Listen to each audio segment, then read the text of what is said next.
stop. How's it going, everyone? Cole from Talkers on the Wall here, back with another video, and today we are discussing one of the hottest topics in cinema right now. We have the 2026 version of Wuthering Heights. Now, full honesty, I don't know the source material too well. I just, big names were a part of this project. There was a lot of hype going into this, and I was really excited to check it out. I tried to stay away from other reviews as I just kind of wanted to have my own, perspective, and I didn't want any other opinions to get meshed in with my own. But this movie's not good. this movie is not good. No, I think I just going into general thoughts, just out of 10. I'm gonna give this about like a 5.5. It doesn't pass for me. It's a very interesting 5.5 though. There's a quotation in Talkers on the Wall called "Addictive 6."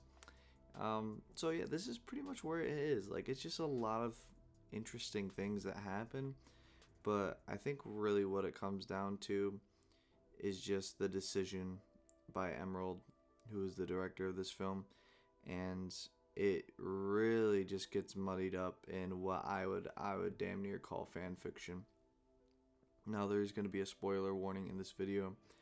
Now, obviously 5.5 isn't a great score, but it also means that it wasn't all completely bad. Now, I will say this movie kept me engaged the whole time. Like, I was locked in. I thought there was a lot of moments that I thought, well, yeah, that was really good. And mainly just the first act. I actually did like the first act. Like, now I know I said I didn't see too many people's perspective or opinions on this, but people are like, this is terrible, this is terrible, this is terrible. And then I got done with the first act around the first 30-minute mark, and I was like, this isn't bad. This isn't bad at all. And I was just really excited. But once I figured out that Heathcliff, I'm sorry, I'm just gonna butcher that name, Heathcliff is gone, due to the misunderstanding, and really where Catherine has to make the decision, a selfish decision, because at first I thought she was like, I'm gonna do this for my family, kind of make the ultimate sacrifice for generational wealth.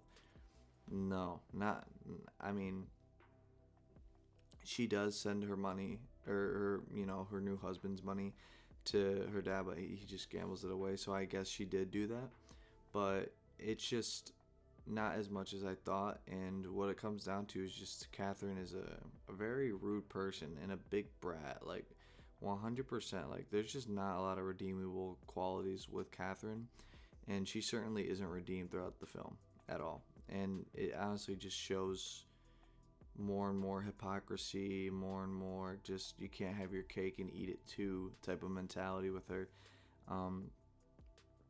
But what this movie really comes down to is the return of Heathcliff and Catherine. It just, what it really amounted to was, you could either have them come back and it just really embrace the romance and really just the start of when they were kids in the first act, because the first act I thought was absolutely adorable. I thought they're I just wanted to hug both of them, oh my god, you just get together, lovebirds, kind of like an Okaru and Momo style and Don to Don. And obviously people change through time. I think it was 4 to 5 years where they're separated, but it really just turned into softcore porn, softcore porn. It was just, through the second act, I was just 90% softcore porn, and I was just it felt like a very smutty feel to it, and like I mentioned before, fan fiction.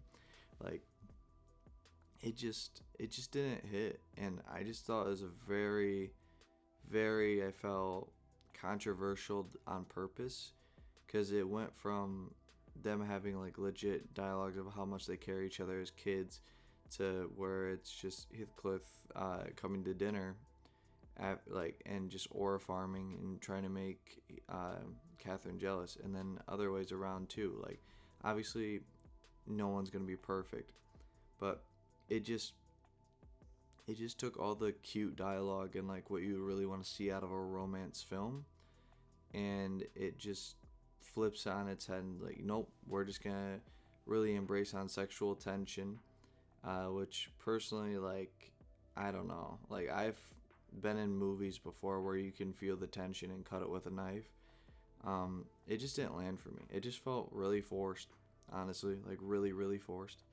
Um, and then just going into other characters too, just like Isabella, like I really enjoyed her character, and then they just kind of made her a pet. And I know they're trying to symbolize what Heathcliff was for Catherine, and he wanted his own pet, like to show, hey, I can do what you did to me.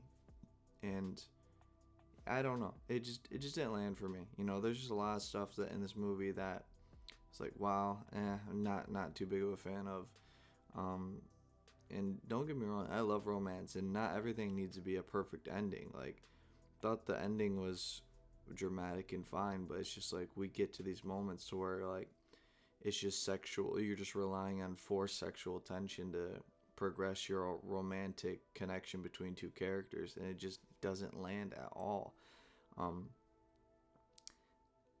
and also like the costuming, like it felt weird. I didn't know if we were like in the French Revolution or the Renaissance or the Industrial Revolution. Like it just felt a little all over the place. That's just a small nitpick though. Cinematography was fantastic. Like I'll get to it in a little bit, but my lord, do they just crush it out of the park. I don't know who the cinematographer is, so I gotta give credit to Emerald for hiring on the staff. It was a home run. Like the open field shots were amazing. The fog work to hide Heathcliff in certain situations I thought was really good. And yeah, I mean, going into it as well, I felt at first Margot Robbie's Catherine did take to getting used to say the least. It just felt like she was a little like, I don't know. I mean, respect to Margot Robbie, but she is like pushing like 50 at this point, I think. But it just didn't feel like she could play like that naive, bratty role. Like I just don't see her in that type of role. But I mean, it is Margot Robbie, so she did crush it. It just felt a little forced. Um, Jacob Lordy, like sometimes you just need to have subtitles with him. I like just carry it on because like bro mumbles so much, and he did a decent job, but I don't know. It just didn't land too much for me. Not a lot of things are going for this movie, but I gotta give respect to a movie that keeps me on my toes, even if it's just needless like shock value. Um, but yeah, second act was just softcore porn, and yeah, it was just very smutty. Um, but it just every character kind of felt one dimensional. Like there wasn't like this is what your character's gonna do, and you're not gonna change too much personally and all that. Um, and then in the third act too, it just got very, very repetitive. Like it felt like they're trying to hide Heathcliff and Catherine, and like they're trying to hide him from Edgar, like for like 30 minutes straight. It's like I felt like a Scooby Doo episode. Um, and then it was just they hide, then they fuck, then they hide, then they fuck, and then it's we can't do this anymore. He's gonna find out, and I'm gonna ruin everything I built. And he's gonna be like, I don't care. I want him to find out. I'll kill him. And that was basically like the last third arc or a third act. And then, like I said, the ending was fine. It just you just needed more of like a legit connection between the characters than just sex. But when they did the flashbacks to when they were children, I was like, yeah, that's kind of sad. But I like to do these rant style videos because I can just get all my thoughts out just based on the notes I have. But it really just comes down to the decision to make it more of a lustful obsession. Like we're gonna have sex for 90% of the second half of the movie, and okay, and then you just get to parts where Isabella is like literally just a victim, and it's just a cycle of abuse, and there is a very good narrative with that, but it just I don't know. I just don't think it fits this movie. Like, it might fit the book better, might not be as on the nose, but it just felt like a big swing and respectfully a big miss.